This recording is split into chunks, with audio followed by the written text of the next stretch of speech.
Hello students, welcome to JK schooling YouTube channel. JK schooling YouTube channel को आपको बहुत बहुत स्वागत। स्टूडेंट्स, आज आम दशम श्रेणी भौतिक विज्ञान प्रथम अध्याय रासायनिक प्रतिक्रिया और रासायनिक समीकरण विषय आलोचना करवा। ये चैप्टर स्टार्ट करने पूर्व आम प्रथम जाणीना कि रासायनिक प्रतिक्रिया क्या कहती। ता पूर्व गोटे आपको अनुरोध, जदि मो पढ़ाइबा शैली एवं वीडियोटी आपन को पसंद आसे आपण यहाँ निज सांग मान सहित सेयार करदेवे, वीडियोटी को लाइक करदेवे और चैनल को सब्सक्राइब करदेवे। है आगे बढ़िया। चलतु रासायनिक प्रतिक्रिया क्या कहती कह। नवम श्रेणी भलसे पढ़ रासायनिक प्रतिक्रिया क्या कहती कह। मु कहूँ शुण, रासायनिक प्रतिक्रिया क्या कहती। गोटे पदार्थ थी तार किसी रासायनिक परिवर्तन घटी नूतन पदार्थ सृष्टि हे ताको आम कौन कहले रासायनिक प्रतिक्रिया। मु मोटामोटी भाव कहीदेली, तुम्हें जदि संस्कृत किसी डेफिनेसन जानी ताल कह। हाँ, एक्चुअली मुझे जहाँ कहली ठीक कौन ना, गोटे पदार्थर रासायनिक परिवर्तन घटी एक नूतन पदार्थ सृष्टि होगा रासायनिक प्रतिक्रिया कहती। तले किसी एग्जांपल दिखाई, चलो देखिए। दैनंदिन जीवन में केतोटी घटना तले लिखा जाइए, से अवस्था कौन हुए विचार कर। आस विचार करवा कही विचार करिया। चलो, खरा दिने क्षीर को साधारण तापमात्रा रखीदे विचार कल टे कौन विचार कल कि क्षीर कौन हम ना फाटीज दही होपर कौन लुहा तावा कड़ई कंटा आर्द्र वायु पड़ रही विचार कर कही विचार कर कौन कर विचार कर कौन हम कह कलंकी लगे। तापर कौन अंगुर रही पचिगले। देख मनकर घरे अष्टम्बरी अच्छी, बाबा अंगुर आनी अष्टम्बरी हावड़े समस्त भूली जाइए अंगुर नाकू। अंगुर किसी दिन रहा कौन है गंध है। तुम कौन कहल, अरे अंगुरटा पचिगला, अंगुर आनी आम मन ना अंगुरटा पचिगला। हाँ, तापर चलो खाद्य रंधा बेले जो घरे चिकेन आसे माँ रोसे करती गोटे अलग पर बास्ना आसे चिकेन बास्ना। आज तो माने पेट बाडिकी खाया एभा कि चिंताधारा थी। तापर कौन ना खाद्य हजम है बेले कौन ना खाद्य हजम हवाटा आम तो देखा जाए। खाद्य हजम है बेले कौन ना गोटे पार्ट बॉडीर विकास लगे, आउ गोटे पार्ट कौन मलद्वार को पड़ाए। तापर कौन आम श्वासक्रिया बेले आम श्वासक्रिया बेले रासायनिक प्रतिक्रिया है केमी है कौन आगे पढ़े चिंता करा किसी दरकार नहीं। तो देख रासायनिक प्रतिक्रिया होने जानवा केमती भलसे देख। खरा दिने क्षीर को साधारण तापमात्रा जब रखीदे क्षीरटा सीना दही हो थे टे चिंता कर देखिल क्षीर दही हो कौन पाए कौ प्रोसेस सेटा को ही रासायनिक प्रतिक्रिया कहते। जदि गोटे लुहा कंटा को आर्द्र वायु रखीदेली 10 दिन 15 दिन तादेह कलंकी लगिगला, कलंकी लगुच कौन पाए से जो प्रोसेस कलंकी लगुच तार रासायनिक परिवर्तन घटुचे से कौन कहते रासायनिक प्रतिक्रिया कहती। चलो आगू बढ़ा कौन ना उपरोक्त दि जा समस्त घटना मूल पदार्थर प्रकृति और निजस्व सत्तार किसी परिवर्तन घटे। मुझे तो से ही कहली ऑब्वियसली परिवर्तन घट क्षीरटा जो दही होटा कौन क्षीर प्रॉपर्टी थो कि क्षीर सत्ता थी कि से दही होते लुहा कलंकी लगुच मनकर लुहा 5 ग्राम था कलंकी लगा पर से 5 ग्राम थी कि ना तार परिवर्तन घटुची। तो तापर कौन आम पूर्व श्रेणी पढ़ी कौन ना वस्तुर भौतिक परिवर्तन और रासायनिक परिवर्तन विषय में पढ़ीचु। ऑब्वियसली आम पूर्व क्लास में कौन पढ़ते ना नवम श्रेणी में पढ़ते कौन ना वस्तुर भौतिक परिवर्तन केमी है आ रासायनिक परिवर्तन केमी है। तो एबे आम भौतिक परिवर्तन विषय कि चिंता करिया दरकार नहीं, रासायनिक परिवर्तन विषय चिंता करिया। रासायनिक परिवर्तन घटिले आम ताको रासायनिक प्रतिक्रिया कही था। मुझे से ही तुमको कहली कौन ना गोटे पदार्थर रासायनिक परिवर्तन घटी जदि गोटे नूतन पदार्थ सृष्टि हे ताको आम कौन कह रासायनिक प्रतिक्रिया होली से पदार्थर आम कहीपर। तापर आगु चलो जीवा कि रासायनिक प्रतिक्रिया किसी एग्जांपल ना। देख बही में किसी तुम कम दि जो तुम कम इम्पोर्टाट क्वेश्चन आसो मुझे पढ़ेबी ताको। बही में किसी बॉक्स दिखाई देखिए, बॉक्स को केवल क्वेश्चन आसोनी। बॉक्सटा कौन ना हाई लेवल +2 लेवल किसी जिनस आड़ हो प्लस रू केवल क्वेश्चन आसोनी। बॉक्स जो जिन इम्पोर्टाट मुझे लिंक कर कहबी किसी चिंता करा ना। विज्ञान मान सब बुझिकी आसो मान न कि विज्ञान हो गला आम 100 रखू विज्ञान। तुम भल से भिडटी को देख। हाँ, भिडटी देखा पूर्व बही टू आगे रख। जब सेम जो भिड देखु बही आगे नथिबो कौन बुझ आ भिडटी को जो पर्यंत न बुझी हो से पर्यंत देख 2 थर देख देख थे बुझिक कई 30 मार्क हो थे बुझिक जब 100 रखी दिखते ताल एम तो थे जड़े रिडिंग मारदिंता 100 रखता। तो से रिविजन दरकार। तुम भिडटी देख बुझीगल तापर किस समय पुणी आउ थे भिड देख किस दिन पर पुणी आउ थे भिडटी देख ऑब्वियसली जेपर्यंत कॉन्सेप्ट आम क्लीयर न होती आम भिडियो को देखी जाता मुझे कहूँ भिडियो को थे दी थर तीन थर देखिले तुम सब जिन ऑटोमेटिकली बुझीज मुझे से एक्सप्लेन कर कहूँ बुझल चलो आगो जा कौन ना गोटे आम एक्सपेरिमेंट करिया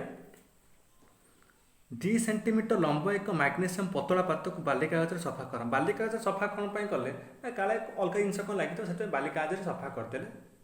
तापर कौन मैग्नेशियम पात गोटे 2 सेंटीमीटर नहीं गले बाली कागज सफा करदे तापर कौन कर देख यार एक पार्श्व को चिमुटारे धरी अन्य पार्श्व को बर्नर किंबा स्पिरिट लैंप रे जलाई दियो पाउंश को एक वाच ग्लास संग्रह कर रख अर्थ कौन देख ना यहाँ गोटे कौन गैस लगी बर्नर ये कौन निआ अर्थ बुझिपार गैस बर्नर ये जान गैस बर्नर हाँ बा 10 श्रेणी पढ़ो गैस बर्नर कौन जान हाँ गैस बर्नर कौन जाच ये आमर कौन धरा देख ना चिमुटारे मैग्नेशियम पात को धराई ये गैस बर्नर देखा देख तापर कौन है ना देख धला पाउंश रूपे पड़ला सब धला पाउंश रूपे पड़ला एक वाच ग्लास अरे वाच ग्लास कौन कि जान कहल अरे तब तुम रक्त परीक्षा जान जाइच आंगुठी फुटे देवे रक्त नहीं कि गोटे ग्लास पर रखी परीक्षा करते ताको कहते वाच ग्लास हाँ ता भर आम पीजी करार ना तो चलो आग को बढ़ा कि ये जो मैग्नेशियम जो जलैया फल जो कौन बाहर पाउंश बाहर तो वाच ग्लास कलेक्ट कले तापर कौन लिखाई पढ़ी आस तुम्हें निश्चय देखुच जे मैग्नेशियम पातटी अति उज्ज्वल धला शिका सहित जलुछि एवं ताहा धला चूर्ण रे परिणत हो जाउछि एई धला चूर्ण होछि मैग्नेशियम ऑक्साइड मैग्नेशियम और वायुर थिबा ऑक्सीजन मध्य प्रतिक्रिया सहित यह सृष्टि होछि सुन मुझे जदि कहबी प्रथम आम मैग्नेशियम नहीं मैग्नेशियम कौन कले ना आपको आम जलैले वायु थिला ऑक्सीजन वायु थिला कौन है ऑक्सीजन ये सृष्टि है कौन ना मैग्नेशियम ऑक्साइड सृष्टि है देख रिएक्शन केमिति कौन है आगु मुझे कहबी शुण प्रथम आम मैग्नेशियम नहीं वायु ऑक्सीजन सहित मिसिक कौन देला कौन ना आमर मैग्नेशियम ऑक्साइड देला एतिकी मन रख कि प्रथमे आम गोटे मैग्नेशियम पात ने गैस बर्नर जलैले तापर कौन है ना ऑक्सीजन सहित से रिएक्शन कला ऑक्सीजन सहित रिएक्शन करार आम पाइले मैग्नेशियम ऑक्साइड से धला चूर्ण पड़ूनी कौन कहते मैग्नेशियम ऑक्साइड चलो आउ गोटे एग्जांपल नवा ठीक है आउ गोटे एग्जांपल नियो पहले कह सल्फ्यूरिक एसिड संकेत कौन 10 श्रेणी पढ़लुनी 9th क्लास पढ़ो कौन सल्फ्यूरिक एसिड संकेत कौन ना H2SO4 जानच हाइड्रोक्लोरिक एसिड रो HCl नहीं ये भूली जाओ यहाँ ही अना ए सल्फ्यूरिक एसिड संकेत कौन है H2SO4 तापर तुम कमटा कौन आमे गोटे कोनिकल फ्लास्क ने कौन कहती कोनिकल फ्लास्क जो फ्यूचर प्रैक्टिकल करिवो केमिस्ट्री लैब को जाके साइंस पढ़े प्रैक्टिकल करिवो ये भाया जंतु थी से कौन कहती कोनिकल फ्लास्क कोनिकल फ्लास्क रे कौन कले ना किसी आम सल्फ्यूरिक एसिड नेले पानी सहित मिश्रित किसी सल्फ्यूरिक एसिड आम नेले ताधरे आम किसी जिंक दाना पकेले कौन ना जिंक दाना मिले छोट छोट ताको पकेले बुझिपाल देख सल्फ्यूरिक एसिड कौन था H2SO4 अर्थ कौन देख हाइड्रोजन अच्छी सल्फर अच्छी ऑक्सीजन अच्छी जमती आम कौन पकेले जिंक दाना पकेले से कौन है आ भितर थिबा हाइड्रोजन को विस्थापित करवा स्टार्ट कला रिप्लेस कला ये जो हाइड्रोजन को विस्थापित करवा स्टार्ट कला विस्थापित करने फल हाइड्रोजन गैस कौन है ना प्रथम देख आम कौन होते ना कोनिकल फ्लास्क नहीं भितर कौन करते ना गोटे ठिपी लगे भर कौन गोटे काच नली भी लगे ये हाइड्रोजन गैस कौन है ना देख ठिपी तो बंद हो एकर बाट दे तो जापर ये काच नली मध्यम बाहर को हाइड्रोजन गैस वायु मध्यम को पड़ेगा अरे वायु हाइड्रोजन अच्छे तुम जान वायु को पड़ेगा तो एठी आम कौन था कौन एक रासायनिक प्रतिक्रिया घटुची जहाँफल ये जिंक दाना सल्फ्यूरिक एसिड रु H2 रिप्लेस कर दउची एवं सेटा वायु को पड़ाऊँच देख मु छोट छोट इंग्लीश भी कहि इंग्लीश एपाई कौच जो आप फ्यूचर +2 रे पढ़े ये सब जिन आप इंग्लीश से पढ़े यही सब जिन थी रासायनिक समीकरण सब केमिकल इक्वेशन सब थोड़ा इंग्लीश से पढ़े सेतबले एबे कान बाजी था मुझे कहूँ प्लस गोटे गोटे जिन इंग्लीश एपाई कहूँ देख तुम्हें फ्यूचर जब भी साइंस पढ़ो एटा इंग्लिश में पढ़ो एबे टिके टिके कान में बाजिले तुम 10वीं श्रेणी पढ़ुछ तुम गोटे लेवल थी तुम इंग्लिश को बुझीपार ये छोट मोट इंग्लिश तो बुझीपार से सब जिन जो कान में बाजि से बहुत हेल्पफुल हम यहाँ मो ग्यारंटी। तो आम जाणीगले कौन ना केमिकल रिएक्शन कौन गोटे रासायनिक प्रतिक्रिया केमी कौन होमें जाणीगले गोटे छोट मोट आइडिया होगा रासायनिक प्रतिक्रिया केमी कौन हो गोटे आइडिया होगा। तो एत भागवत पढ़ार कारण कौन देख भागवत मुझे ये पढ़ेली रासायनिक परिवर्तन रासायनिक प्रतिक्रिया होउछि कौन देख रासायनिक प्रतिक्रिया चार्टा जिनस होउछि गोटे बहुत बड़ एग्जांपल नेबी पूरा मन रही चिंता करे किसी दरकार पूरा मन रही देख ना रासायनिक प्रतिक्रिया कौन होछि ना अवस्थार परिवर्तन होछि रंगर परिवर्तन होछि आ कौन होछि गैस निगमन होछि एवं तापमात्रा परिवर्तन होछि चार्टा जिनस गोटे जिनस रासायनिक प्रतिक्रिया हवा कथा हम चार्टा को चार्टा हो पारे चार्टा तीनटा हो पारे चार्टा दुईटा हो पारे चार्टा गोटे हो पारे चार्टा गोटे जिनस हवा कथा हम रासायनिक प्रतिक्रिया ठीक अच्छे गोटे छोट एग्जांपल दे बुझा देख एग्जांपल पूरा मन रही भलसे एग्जांपल देख आपण आपण सांग आपण आपणकर सांग ड्रॉइंगटा एत भल नुह छोट बड़े ध्यान दी ना से माइंड कर ये आपण आप सरू आप सांगे मोटा है दिने स्कूल मरामरी है स्कूल कौन है मरामरी है कौन से पेन फेन जो गोटे झगड़ा गोटा गोटे मरामरी है मरामरी है फल कौन आप मारे से आपको मारे आप तो मारे तार खंडिया होगला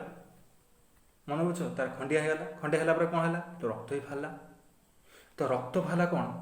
ना देख सी आप तो मरामर हो ना से रागिकी पूरा सौंस हो तू मत मारू मुझे मारिबी रागिकी सौंस होपर कौन है ना देख जो मरामरी हो बॉडी जो तापमात्रा थी मध्य किसी परिवर्तन भी आसी ना रागी ना तो ऑब्वियसली तापमात्रा किसी परिवर्तन आसो देख प्रथम ये मरामरीटा जदि गोटे रासायनिक प्रतिक्रिया है ये मरामरीटा जदि एक रासायनिक प्रतिक्रिया है प्रथमे आपन ताको मारिले तार खंडिया होगला ता अवस्था परिवर्तन आसला कौन है अवस्था परिवर्तन आसला ताको मारी कौन है सी भी आपको मार्च आप होती ना सी भी आपको मार्च रंगर परिवर्तन आसला कौन ता जो रक्त बाहर रंगर परिवर्तन भी आसला तापर कौन है देख से रागिकी सौंस होता गैस निर्गमन भी होपर कौन कही कौन ना तापमात्रा सेम केवे भी रही तापमात्रा केवे भी सेम रही अर्थ कौन मरामरी जो होता बॉडीर पूर्व तापमात्रा जी थो मरामरी बेले तापमात्रा टी बढ़ी जाए तो से तापमात्रा परिवर्तन भी आसला बुझिपाल बुझिपाल एमती एग्जांपल देले जिंदाबाद सब बुझे परीक्षा पूरा 100 रख दो ये मुझे हो जब एमती एग्जांपल आप मन रोचे तो मुझे चेष्टा करी एग्जांपल देवाक जोटा माइंड पूरा सेट कर आउ के भूल रासायनिक परिवर्तन कौन है को रासायनिक प्रतिक्रिया कौन है सार कौन है प्रथम पॉइंट कह ना अवस्था परिवर्तन ना आम मार्लु ता बॉडी में परिवर्तन आसला खंडिया होता तार कौन आउ गोटे कौन है कह ना हाँ तार रक्त बाहर कौन है रंगर परिवर्तन होता आउ गोटे कौन होता से रागिकी सौंस होता गैस निगमन होता आउ गोटे कौन होता ना ऑब्वियसली ता टेम्परेचर से टाइम बढ़ी जाता तापमात्रा बढ़ी तापमात्रा परिवर्तन होता आउ के भूल ना केबे भूलनी तो रासायनिक प्रतिक्रिया क्या कहले आम जाणीगले ना गोटे पदार्थर रासायनिक परिवर्तन घटे एक नूतन पदार्थ सृष्टि हम आम कौन कह रासायनिक प्रतिक्रिया कहले एवं तार कौन कौन है रासायनिक परिवर्तन में कौन है रासायनिक प्रतिक्रिया कौन है अवस्था परिवर्तन है रंगर परिवर्तन है गैस निगमन है तापमात्रा परिवर्तन है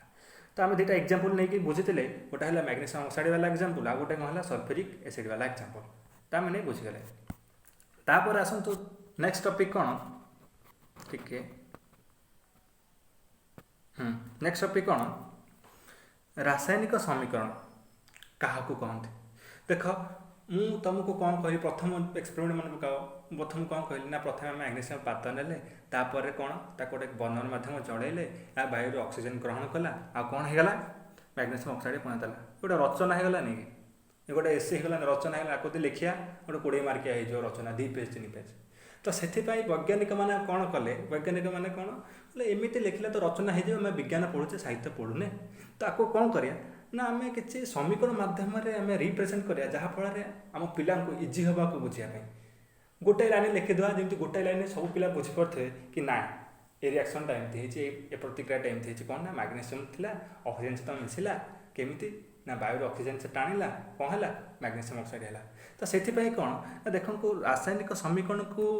दर्शाइवाई 2टा प्रक्रिया अच्छी कौन ना गोटे शब्द समीकरण आ गोटे संकेत समीकरण शब्द समीकरण को आम पढ़ा संकेत समीकरण आम टे पर पढ़ा संकेत तुम जानथिबो हाइड्रोजन एच ऑक्सीजन ओ इन संकेत तुम जानथिबो एटा तुम मन थी नवम श्रेणी पढ़छ बुझीपार तुम यहाँ पढ़ी निश्चय ऑब्वियसली तुम पढ़ुल तो ना नवम श्रेणी हाँ ये आइडिया तो थी अरे सब जिन मन थे सब टे तो फंडामेंटाल जिन तो मन थी तापर देख रासायनिक समीकरण आम कौन ना दी प्रकार रिप्रेजेंट कर गोटे है कौन ना शब्द समीकरण आ गोटे कौन है संकेत समीकरण प्रथम शब्द समीकरण को रिप्रेजेंट केमिति करी केमिति दर्शेबी शब्द समीकरण देख प्रथम मुझे कौन कहली मैग्नेशियम तापर कौन ना से वायु ऑक्सीजन सहित मिसी कौन होता मैग्नेशियम ऑक्साइड था एबे देख ये प्लस साइन कौन एकर साइड गोटे कौन एकर साइड गोटे कौन ये जो तीर चिन्हटा कौन मुन भाया यहाँ कौन टे देखिया देख एकर साइडटा आम कह कौन प्रतिकारक बा रिएक्टेंट आर्थ कौन एकर साइड बोली कहली एकर साइड बोली हम किसी गारंटी नहीं देख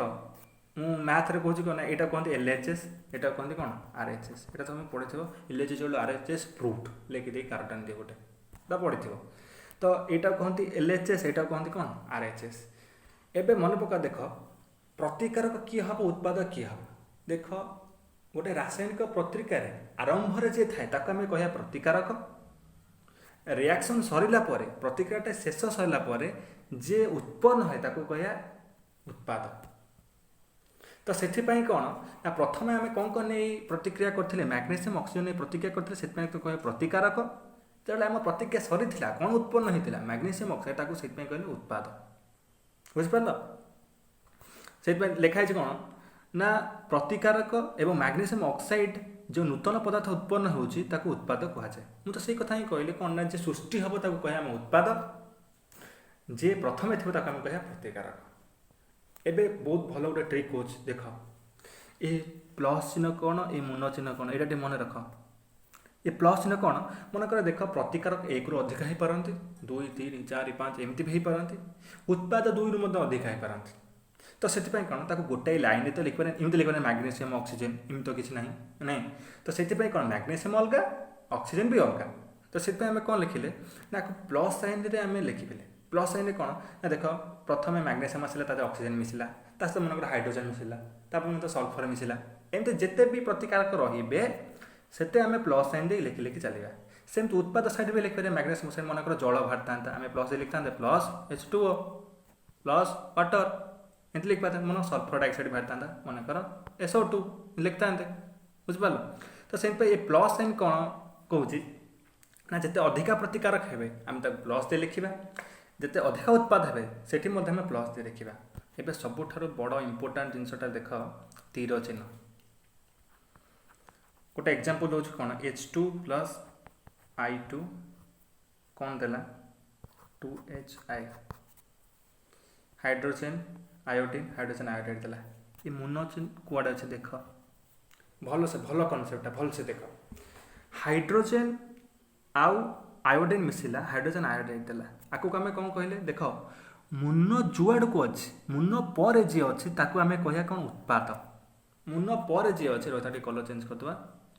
मुन पर जी अच्छे मुन पर जी अच्छे कह उत्पाद मुन पूर्व जी अच्छे आम कौन कह प्रतिकारक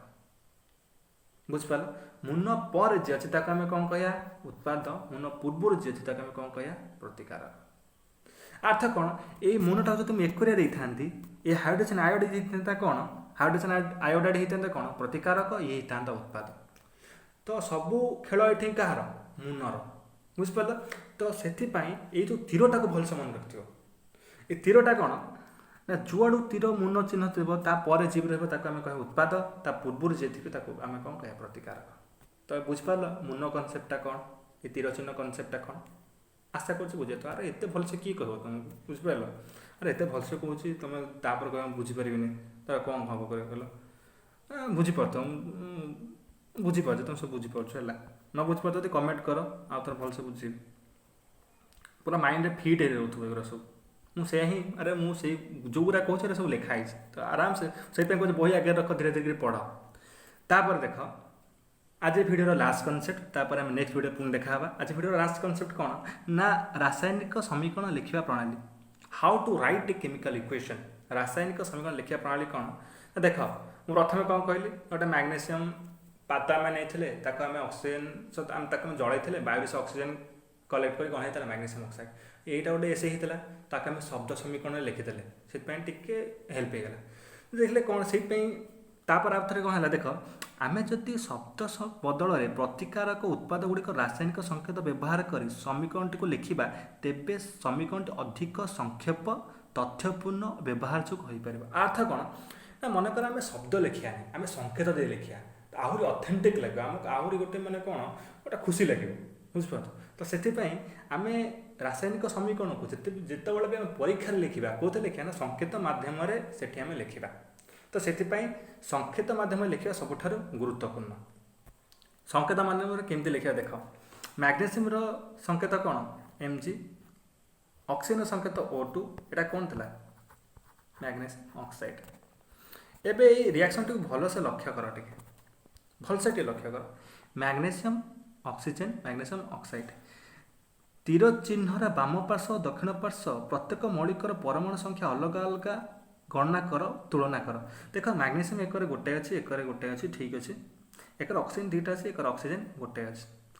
ତେବେ ଦେଖ ଦିକର ସମାନ ହେଲା କି ଦିକର କେବେ ବି ସମାନ ହେଲାନି। ଯଦି ସମାନ ନାହିଁ ତାକୁ ଆମେ କ'ଣ କହିବା ଦେଖ ଏଇଟା ସମାନ ନାହିଁ ତାକୁ ଆମେ କ'ଣ କହିଲେ ସମୀକରଣଟି ଅସମତୁଲ ଅଛି ମାନେ ଅନବାଲାନ୍ସଡ୍ ଅଛି ସମାନ ନାହିଁ ନା ତାକୁ ଆମେ କ'ଣ କହିଲେ ଅସମତୁଲ ଅଛି କାରଣ ଉଭୟ ପାର୍ଶ୍ୱର ବସ୍ତୁ ତ ସମାନ ନାହିଁ। ଦେଖ ତାପରେ କ'ଣ କହିଲା ଏହା କେବଳ ପ୍ରତିକାରକ ଉତ୍ପାଦର ସୂଚନା ଦେଇଥିବାରୁ ଏହା କେବଳ ପ୍ରତିକାରକ ଉତ୍ପାଦର ସୂଚନା ଦେଉଛି। ଅର୍ଥ କ'ଣ ଏ ତ ସମାନ ନାହିଁ କେବଳ ପ୍ରତିକାର ଲେଖା ହେଇଛି ଉତ୍ପାଦ ଲେଖା ହେଇଛି ମ୍ୟାଗ୍ନେସିୟମର ସଂକେତ Mg ଲେଖିଲେ ଅକ୍ସିଜେନର O2 ତାପରେ ମ୍ୟାଗ୍ନେସିୟମ୍ ଅକ୍ସାଇଡ୍ ଲେଖିଦେଲେ ଏହା କେବଳ କ'ଣ ଦେଉଛି ନା ପ୍ରତିକାର ଉତ୍ପାଦର ସଂକେତର ସୂଚନା ଦେଉଛି। ତ ସେଥିପାଇଁ ଏହାକୁ କ'ଣ କୁହାଗଲା ଆଉ ଗୋଟେ ନାଁ ଦେଲା କ'ଣ ହେଲା ନା ସୂଚକୀୟ ରାସାୟନିକ ସମୀକରଣ ଯାହାକୁ ଇଂଲିଶରେ କହନ୍ତି ସ୍କେଲିଟାଲ କେମିକାଲ ଇକ୍ୱେସନ୍